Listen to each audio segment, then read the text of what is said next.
Hello friends. आज महाशिवरात्रि है और महाशिवरात्रि के दिन हम लोग व्रत करते हैं, शिव जी की पूजा करते हैं, आराधना करते हैं, जागरण करते हैं। किसी भी व्रत के साथ एक कहानी जुड़ी हुई होती है, एक कथा होती है और कहा जाता है कि व्रत के साथ साथ उस कथा को भी याद करना या उसको पढ़ना जरूरी रहता है। तो आज हम शिवरात्रि की एक कथा सुनेंगे और उस कथा का अर्थ या मतलब संक्षिप्त में समझाने की कोशिश करूंगा। तो अंत तक बने रहिए मेरे साथ, बहुत मजा आएगा। Thank you. शिव पुराण के अनुसार एक समय में चित्रभानु नामक एक शिकारी शिकार करके अपने परिवार का पालन पोषण करता था। अब उस शिकारी को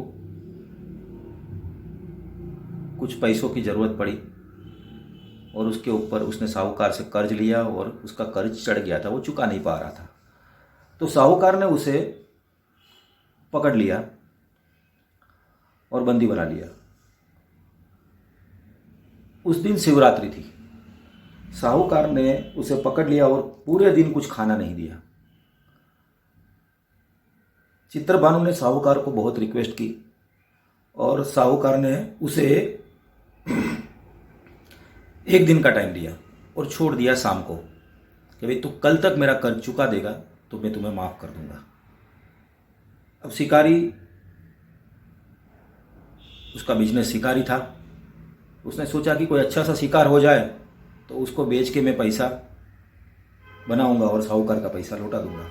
शिकारी शिकार करने के लिए जंगल में गया। एक तालाब के किनारे एक बिल्व पत्र जो शिव जी को चढ़ाते, उस बिल्व का पेड़ था, उसके ऊपर वो चढ़ गया, यही सोचकर कि तालाब के किनारे कोई ना कोई जानवर आएगा और उसका मैं शिकार कर लूंगा। चित्रभानु पूरे दिन से भूखा था, उसने कुछ खाया भी नहीं था, पेड़ पे चढ़ गया था, इंतजार करता रहा। इंतजार करते करते वो बिल्व के पेड़ से बिल्व के कुछ पत्ते नीचे गिराने लगा, टाइम पास करने के लिए। जैसे हम लोग कुछ ना कुछ चीजें करते रहते हैं, वैसे उसने बिल्व पत्र तोड़ना शुरू कर दिया। प्रतीक्षा करता रहा। उतने में एक हिरनी आई पानी पीने के लिए और वो शिकारी, उसने प्रत्यंचा चढ़ाई और हिरनी का शिकार करने के लिए जरा सी आवाज हुई तो हिरनी एकदम सजाग हो गई और हिरनी ने अचानक से शिकारी को देखा और शिकारी को बोला कि मैं प्रेग्नेंट हूं, मैं गर्भवती हूं, मुझे छोड़ दीजिए, मेरा बच्चा होने के बाद मैं वचन देती हूं आपको कि मैं खुद आ जाऊंगी, आप मुझ पे इतना भरोसा कीजिए। शिकारी को मन में दया आई, उसने बोला ठीक है। उतने में थोड़ी देर बाद एक और हिरनी आई, वो भी पानी पीने के लिए आई थी। शिकारी ने दोबारा प्रत्यंचा चढ़ा के उसको मारने की कोशिश की। उस हिरनी ने भी बोला कि मैं अभी अपना ऋतुकाल खत्म करके आई हूं और मैं कामातुर हूं, मैं अपने पति से मिलने जा रही हूं, मुझे एक दिन का समय दीजिए, मेरे पति के मिलने के बाद मैं वापस आऊंगी, आप मुझे मार देना। रात्रि का एक प्रहर बीत गया, दूसरा प्रहर बीत गया, तीसरे प्रहर में एक और हिरनी आई अपने 2 बच्चों के साथ। फिर से उसने शिकारी ने उसको मारने की कोशिश की।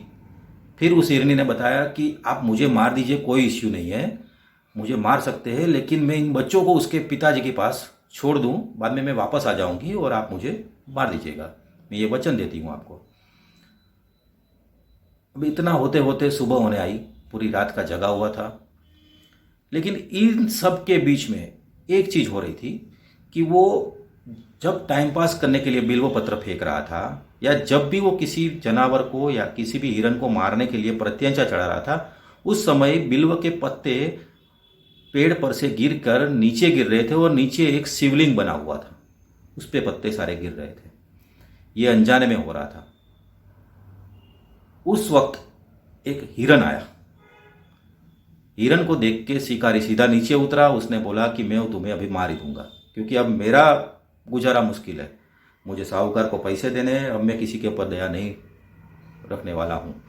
तो शिकारी उसको जैसे ही मारने जाता है, हिरन पूछता है कि भाई मेरे से पहले इसके पहले 3 हिरनी आई थी, अगर तुमने उसको मार दिया तो मुझे मार दो, क्योंकि मैं दुख से रोना नहीं चाहता। लेकिन अगर तुमने उसे छोड़ दिया है तो फिर मुझे भी छोड़ना पड़ेगा, क्योंकि तुमने उसे छोड़ दिया है तो वो सब मुझे मिलने जा रही थी। तो यहाँ प्रॉब्लम होगा कि वो सब मुझे नहीं मिलने के कारण वो तुम्हारा वचन भी निभा नहीं पाएंगी, और या तो फिर वो बहुत दुखी होगी और वैसे ही मर जाएगी, और तुमको मुझे एक मारने से 4 हिरणों को मारने का पाप लगेगा।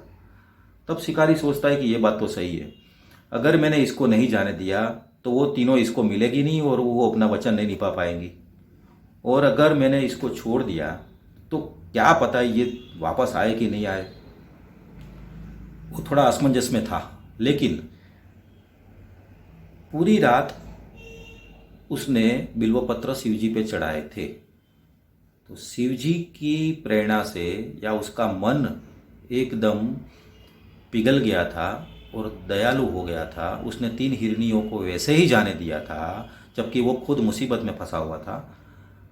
उसने सोचा कि चलो हिरण को भी जाने देते हैं, मैं तो कुछ ना कुछ कर लूँगा। उसने हिरण को भी जाने दिया। दोस्तों,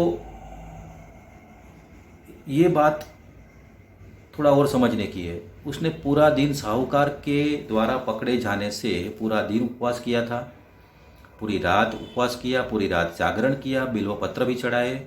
ये सब कुछ अनजाने में किया था, उसने कुछ भी जानकर नहीं किया था। फिर भी उसका मन शिकारी से दयालु बन गया। सुबह होते होते वो 3 हिरनी और 1 हिरन चारों वापस आए, और चारों ने बोला कि हम सब मिल गए और हमने अपना वचन पूरा किया है, तुम अब हमको मार सकते हो। लेकिन इतना होते होते उसका मन बिल्कुल पिघल गया था, वो दयालु हो गया था। उसने सोचा कि मेरा जो भी हो, अब मैं 4 जान नहीं लूँगा, अगर मेरी अकेले की जान जाए तो चलेगा। कहा जाता है कि कुछ समय बाद, कुछ सालों बाद उसको शिवगण लोग लेने आए और वो शिवलोक को प्राप्त हुआ। अब दोस्तों, ये कहानी सिंबॉलिक है। सही मायने में हम लोग, वो शिकारी तो चलो अनपढ़ था, गंवार था, लेकिन हम लोग सब ज्ञानी हैं, पढ़े लिखे हैं।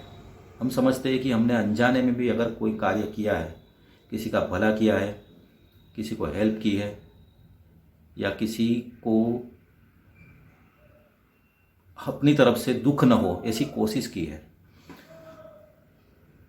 हमने अनजाने में भी ईश्वर को याद किया, हमने अनजाने में भी ध्यान भजन कर दिया, तो भी ईश्वर यानी कि शिव इतने भोले हैं कि वो हमारा